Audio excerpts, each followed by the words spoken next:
dalawang ganito lang. Okay. Ang lulutuin po natin ay Takbet. so ang total ng mantika natin ay 2 kada serving. So 8 kasi 4 na tao ang kakain. No, so 8 mantika na ganyan. Ang isang ganyan ay 1 teaspoon po. No, so ayan. Yung niluluto natin sa kabila ay pork chop, gagawin natin pork steak. Ang luluto natin ngayon, luluto natin ay pakbet. No, so di atin naglalagay ng mantika. We're being mindful of our mantika na kasi nga tumataas yung kaso ng kidney disease, no? So yan. Bawang muna. Bawang. Halo-halo.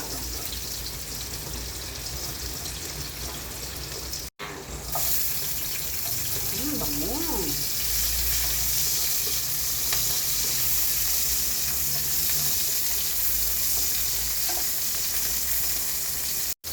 Kamatis naman ang ating isusunod. Lutuin muna natin ang kamatis hanggang sa siya ay maging malambot na. Pag malambot na, saka po natin ilalagay ang ating gulay. Yan, malambot na po. Pwede na natin ilagay ang ating mga gulay. Lagay. Halo-halo na sila uli. Then, halo.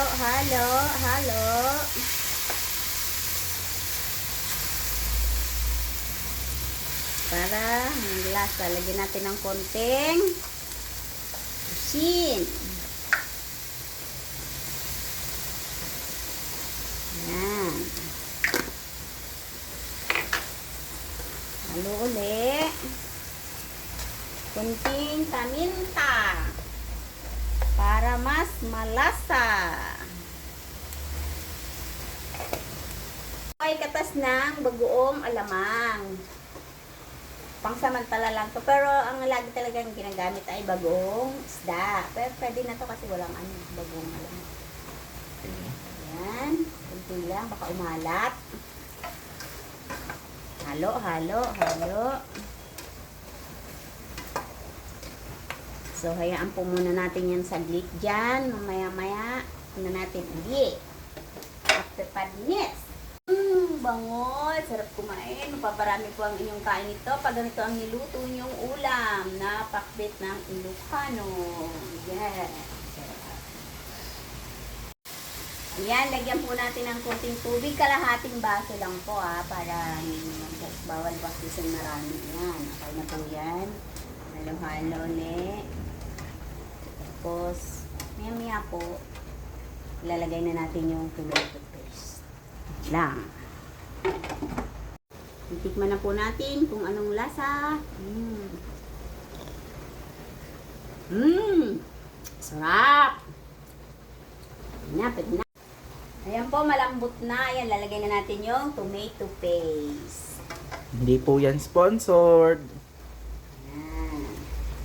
Lagyan na natin yung tomato paste. Okay. Ayan. Halo.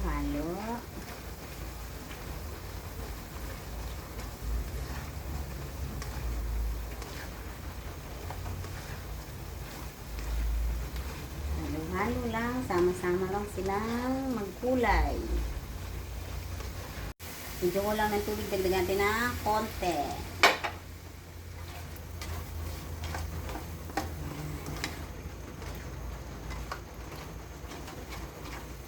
Bahala na po kayo kung gusto niyo medyo may sabaw. Pero mas masarap talaga nito, sakto lang yung sabaw.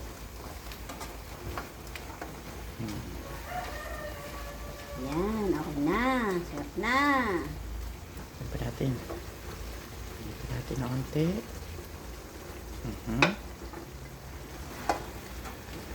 Yun.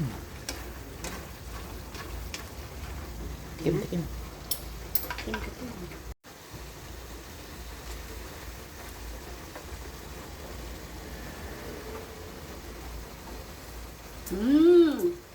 Saktong-sakto na po ang lasa. Sarap na.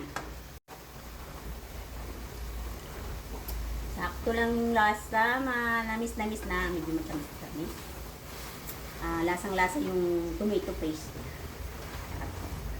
Try nyo na po pag kayo magluto.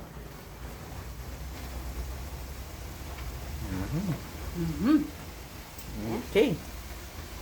Tapos na po ba yan, chef? Tapos na po. Ayan, okay na siya.